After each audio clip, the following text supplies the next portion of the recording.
So hello students, most welcome to the Thorax YouTube channel.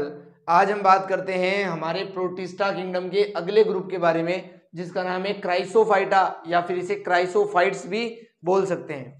Chrysophyta की details थोड़ी बहुत तो हम पढ़ चुके हैं ऑलरेडी, जब हमने डायनोफ्लैजिलेट, क्राइसोफाइटा और यूग्लिनोइड की टेबल बनाई थी उसके अंदर। उसी डिटेल में से कुछ पॉइंट्स को हमने आपके सामने लिखा है। चलिए पहली लाइन समझते हैं। इस ग्रुप के अंदर क्या क्या आता है। पहले तो इसके अंदर डाइएटम आते हैं और डेस्मिड्स आते हैं। डेस्मिड का ही दूसरा नाम होता है गोल्डन एल्गी। क्या नाम होता है? Golden algae. Golden algae Chrysophyta को नहीं कहते हैं, गोल्डन एल्गी केवल डेस्मिड्स को कहते हैं। Understood or not? क्राइसोफाइटा के अंदर दो टाइप के ऑर्गेनिज्म आते हैं, डाइएटम और डेस्मिड। उनमें से जो डेस्मिड है उनको बोलते हैं गोल्डन एल्गी, और जो पूरा प्रोटिस्टा है उसके अंदर जो आने वाले डाइनोफ्लैजिलेट्स है उन्हें क्या बोला था हमने? ब्राउन गोल्डन एल्गी या फिर ब्राउन गोल्डन प्रोटिस्ट बोला था। तो ब्राउन गोल्डन किसे बोलते हैं? डाइनोफ्लैजिलेट्स को। केवल गोल्डन किसे बोलते हैं? डेस्मिड्स को बोलते हैं। तो इतना समझ में आया होगा। चलिए आगे बढ़ते हैं। इस ग्रुप के अंदर क्या क्या आता है? डाइएटम आता है और डेस्मिड आता है। इसी का दूसरा नाम क्या है? गोल्डन एल्गी है। अगली लाइन समझते हैं। ये जो क्राइसोफाइटा होते हैं ये मीठे पानी यानी कि फ्रेश वाटर और खारे पानी यानी कि मेरीन वाटर दोनों के अंदर मिल सकते हैं। Understood or not? अगली लाइन समझते हैं। ये माइक्रोस्कोपिक होते हैं यानी कि बहुत ही छोटे छोटे होते हैं भाई, इनको माइक्रोस्कोप से देखना पड़ता है। Float passively in water current यानी कि ये पानी जिधर बहता है उधर ही बहकर चले जाते हैं, अपना एनर्जी नहीं लगाते हैं, अपनी एनर्जी नहीं लगाते हैं मोशन करने के लिए। Understood or not? यानी कि ये पानी के साथ ही बहते हैं। पैसिवली का मतलब है अपनी एनर्जी खर्च नहीं कर रहे हैं भाई। फ्लोट का मतलब तैर रहे हैं पानी के करंट के साथ, पानी की धारा के साथ। ऐसे ऑर्गेनिज्म जो पानी के साथ पैसिवली तैरते हैं उन्हीं को बोला जाता है प्लैंक्टन्स। क्या बोला जाता है? प्लैंक्टन्स। अगर वो पेड़ों के जैसे होते हैं तो बोलते हैं फाइटोप्लैंक्टन्स। अगर वो जीवों के जैसे होते हैं, जंतुओं के जैसे, एनिमल्स के जैसे, तो बोलते हैं जूप्लैंक्टन्स। ये बेसिकली कैसे होते हैं? प्लैंक्टन्स होते हैं, क्योंकि ये पानी के ऊपर तैरते रहते हैं पैसिव करंट के साथ। Understood or not?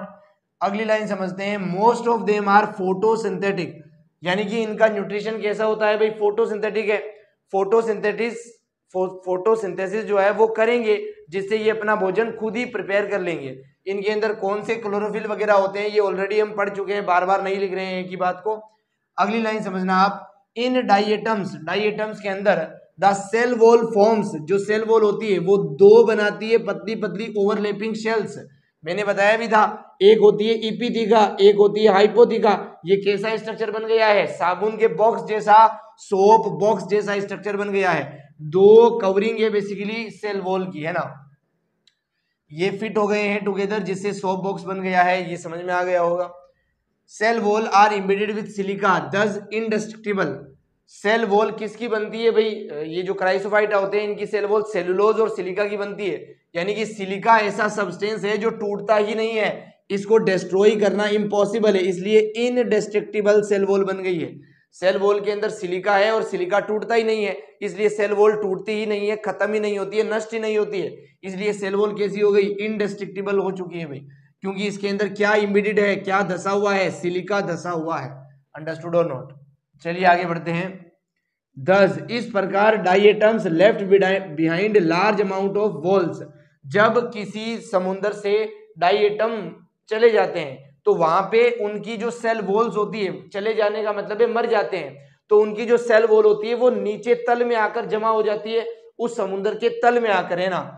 यानी कि लार्ज अमाउंट ऑफ वॉल्स, उनकी जो सेल वॉल है उनकी बड़ी मात्रा लेफ्ट बिहाइंड, पीछे बच जाती है जब ये डाइएटम मर जाते हैं, चले जाते हैं। तो डिपॉजिट कहां पे हो जाती है? उनके हैबिटेट में, जहां पर वो तैर रहे थे एक्सक्यूज मी प्लीज, जहां पर वो तैर रहे थे उसी पानी की धारा के तल में क्या मिलेगी हमें? ये सिलिका की लेयर जो है वो मिलेगी।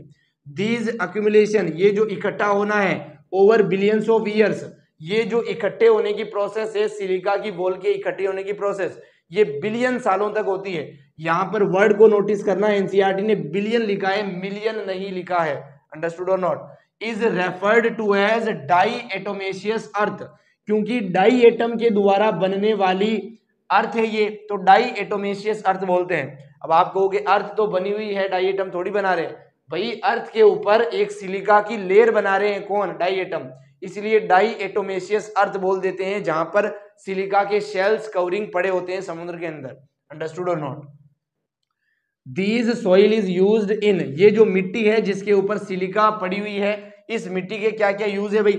इसको पॉलिश करने के लिए यूज कर सकते हैं, क्योंकि उसमें कांच है, सिलिका है, तो इससे पॉलिश भी कर सकते हैं। इससे फिल्ट्रेशन कर सकते हैं, चाल सकते हैं, किस किस को?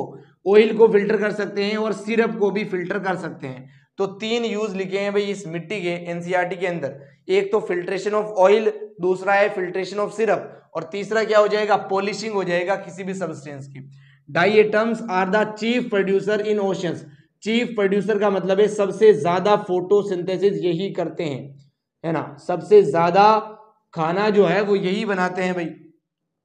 खाना अगर यही बनाएंगे तो चीफ प्रोड्यूसर इन्हीं को बोलेंगे। प्रोड्यूसर बोलते ही उसे हैं जो बनाता है, क्या बनाता है? फूड बनाता है, एनर्जी बनाता है बेसिकली। तो ये है क्राइसोफाइटा की डिटेल्स, इतनी ही पढ़ेंगे क्योंकि एनसीईआरटी में जितना मेंशन है, क्वेश्चन जो है नीट के अंदर उसी में से आ रहे हैं रिसेंट ईयर्स के अंदर। तो you can note this, then we further move on. So चलिए स्टूडेंट्स, अब हम समझते हैं यूग्लिनोइड्स के बारे में। यूग्लिनोइड्स के बारे में ऑलरेडी हमने पढ़ रखा है भाई। ये कहाँ पे मिलते हैं? मीठे और रुके हुए पानी में मिलते हैं, यानी कि फ्रेश वाटर होना चाहिए, वो भी स्टेगनेंट होना चाहिए, रुका हुआ होना चाहिए, उसके अंदर मिलेंगे भाई। इनके पास सेल वॉल नहीं होती है भाई, सेल वॉल नहीं होती है, एब्सेंट होती है। सेल वॉल की जगह पे क्या होती है? इंस्टेंट ऑफ सेल वॉल, यानी कि सेल वॉल की जगह पे क्या होती है? एक पेलिकल प्रोटीन की कवरिंग होती है, पेलिकल प्रोटीन की कवरिंग होती है प्लाज्मा मेम्ब्रेन के बाहर।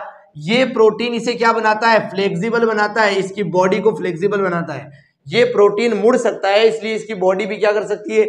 मुड़ सकती है, फ्लेक्सिबल हो सकती है। इसके पास 2 फ्लैजिला होते हैं भाई, एक लंबा और एक छोटा। लंबे को बोल देंगे लॉन्गर, छोटे को बोल देंगे शॉर्टर। जो लंबा होता है ये लोकोमोशन का काम करता है, और जो छोटा होता है इसका फंक्शन अननोन है। ये बातें कर चुके हैं ऑलरेडी। डायग्राम में देख सकते हो, ये लॉन्गर फ्लैजिला है और ये क्या है? शॉर्टर फ्लैजिला है। ये एक यूग्लिना का डायग्राम है, जो यूग्लिनोइड का एक टिपिकल एग्जांपल होता है बेसिकली। मैंने आपको बताया था यहाँ पे न्यूट्रिशन कैसा होता है? मिक्सोट्रोफिक, यानी कि अगर सनलाइट प्रेजेंट है तो यहाँ पे फोटोसिंथेसिस होगा, फोटोसिंथेटिक होते हैं अगर सनलाइट है तो इन सनलाइट, बट ये हेट्रोट्रोफिक होते हैं विदाउट सनलाइट। अगर सनलाइट नहीं है तो ये छोटे छोटे ऑर्गेनिज्म को पकड़ के खा जाते हैं, यानी कि ये हेट्रोट्रोफिक भी हो सकते हैं। यहाँ पे मिक्सोट्रोफिक क्या होता है? न्यूट्रिशन होता है। उसके अलावा मैंने आपको बताया था यहाँ पे क्लोरोफिल ए और क्लोरोफिल बी क्या होते हैं? प्रेजेंट होते हैं, जो कि हायर प्लांट्स के अंदर प्रेजेंट होने वाला कैरेक्टर है। यानी कि यहाँ पर मिलने वाले जो पिगमेंट्स होते हैं वो आइडेंटिकल होते हैं, किसके साथ? हायर प्लांट्स के साथ आइडेंटिकल होते हैं। तो मैं उम्मीद करता हूँ यूग्लिनोइड की एक एक लाइन जो एनसीईआरटी में मेंशन है आपके दिमाग में क्लियर है और आप उसको याद भी रख पाएंगे। So you please note this, then we further move on. So चलिए स्टूडेंट्स, अब हम बात करते हैं नेक्स्ट ग्रुप ऑफ प्रोटिस्टा के बारे में, जिसका नाम है स्लाइम मोल्ड्स। बेसिकली प्रोटिस्टा से एक तरफ फंजाई भी बने थे, प्लांट भी बने थे और एनिमल्स भी बने थे। जो प्रोटिस्टा के अंदर 5 ग्रुप आते हैं उसको ध्यान से देखो। डाइनोफ्लेजिलेट आता है, क्राइसोफाइटा आता है, यूग्लिना आता है। इन तीनों से क्या बने थे? प्लांट्स बने थे। चौथा जो ग्रुप है वो स्लाइम मोल्ड से, इससे बना था फंजाई। और अगला जो ग्रुप है वो प्रोटोजोआ है, इससे बने थे एनिमल्स। तो किस ग्रुप से कौन सा किंगडम बना था इवॉल्व होके, ये मैंने आपको समझा दिया है। स्लाइम मोल्ड फंजाई का प्रिमिटिव ऑर्गेनिज्म होते हैं, यानी कि पुराने फंजाई इन्हें आप बोल सकते हो, है ना, ओल्ड फंजाई की तरह होते हैं ये। देखना इसके बारे में एनसीईआरटी ने क्या लिखा है भाई। ये सेप्रोफिटिक होते हैं भाई, क्योंकि फंजाई भी सेप्रोफिटिक होता है। सेप्रोफिटिक वो होते हैं जो डेड डिकेइंग मैटर के ऊपर फीड करते हैं, यानी कि अपने एंजाइम्स को बाहर ही कहां पे डाल देंगे? डेड डिकेइंग ऑर्गेनिक मैटर पे डाल देंगे, और जब उसका डाइजेशन हो जाएगा तो न्यूट्रिएंट को अंदर खींच लेंगे। यानी कि इनकी जो बॉडी है वो किधर मूव करेगी? जिधर डेड डिकेइंग ऑर्गेनिक मैटर होगा, क्योंकि न्यूट्रिशन को लेने के लिए उधर ही इनकी बॉडी चली जाएगी, बेसिकली मूव कर जाएगी। अंडर सुटेबल कंडीशन, जब फेवरेबल कंडीशन होगी, ये जो होंगे स्लाइम मोल्ड्स ये इकट्ठे हो जाएंगे। जैसे स्लाइम मोल्ड्स इकट्ठे हो जाएंगे, कुछ ऐसे बहुत सारे स्लाइम मोल्ड्स इकट्ठे हो गए हैं फेवरेबल कंडीशन में। इसी पूरी स्ट्रक्चर का नाम क्या रख देंगे हम? प्लाज्मोडियम रख देंगे। एग्रीगेशन का मतलब इकट्ठा होना। जब बहुत सारे स्लाइम मोल्ड्स इकट्ठे हो जाएंगे तो जो स्ट्रक्चर बनेगी उसी को क्या बोलेंगे? प्लाज्मोडियम बोलेंगे। ये प्लाज्मोडियम ग्रो कर सकता है, बड़ा हो सकता है और सेपरेट कर सकता है अनेक फीट तक। सेवरल का मतलब विभिन्न या अनेक, अनेक फीट तक, यानी कि बहुत बड़ा प्लाज्मोडियम बन सकता है भाई। बहुत सारे जो स्लाइम मोल्ड्स है एक जगह इकट्ठे हो सकते हैं फेवरेबल या सुटेबल कंडीशन के अंदर। लेकिन जब अनफेवरेबल कंडीशन होती है तो इस प्लाज्मोडियम के ऊपर बनती है फ्रूटिंग बॉडीज। क्या बनती है? फ्रूटिंग बॉडीज बनती है। देखो बना के दिखाते हैं आपको। कुछ ऐसी फ्रूटिंग बॉडीज बनती है यहाँ पर, और इस फ्रूटिंग बॉडी के टिप पे क्या बनते हैं, स्पोर बनते हैं। क्या बनते हैं, स्पोर बनते हैं भाई। तो देख लो यहाँ पे लिखा गया है फ्रूटिंग बॉडीज बनती है प्लाज्मोडियम के ऊपर, और इस बॉडी के टिप के ऊपर क्या मिलते हैं आपको, स्पोर्स मिलते हैं। Understood or not. स्पोर के बारे में देखो, स्पोर के ऊपर ट्रू सेल वॉल होती है। क्या होती है, ट्रू सेल वॉल होती है बेसिकली। इसीलिए सेल वॉल काफी मजबूत स्ट्रक्चर है, इसीलिए ये क्या होते हैं, रेजिस्टेंस होते हैं, एक्सट्रीमली रेजिस्टेंस होते हैं। इन्वायरमेंट के किसी भी पड़ाव में ये टूटेंगे नहीं, फूटेंगे नहीं, मरेंगे नहीं, है ना।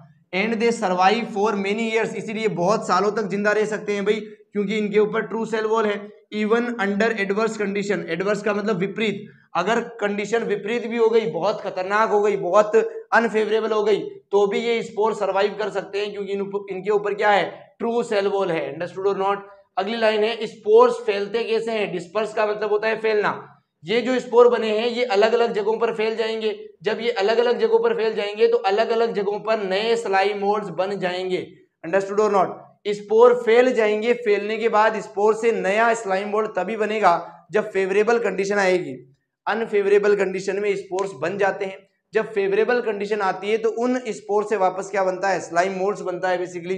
तो इन स्पोर्स को अलग अलग दूर दूर ले जाने का काम कौन करती है, हवा करती है, एयर करंट करता है। यानी कि ये स्पोर फैलते कैसे हैं, डिस्पर्स कैसे होते हैं, हवा के द्वारा होते हैं, एयर करंट के द्वारा होते हैं। तो ये है स्लाइम मोल्ड्स के बारे में कुछ लाइनें जो एनसीईआरटी ने लिखी है। एज इट इज आपको समझ में आनी चाहिए और याद होनी चाहिए। So you please note this, then we further move on.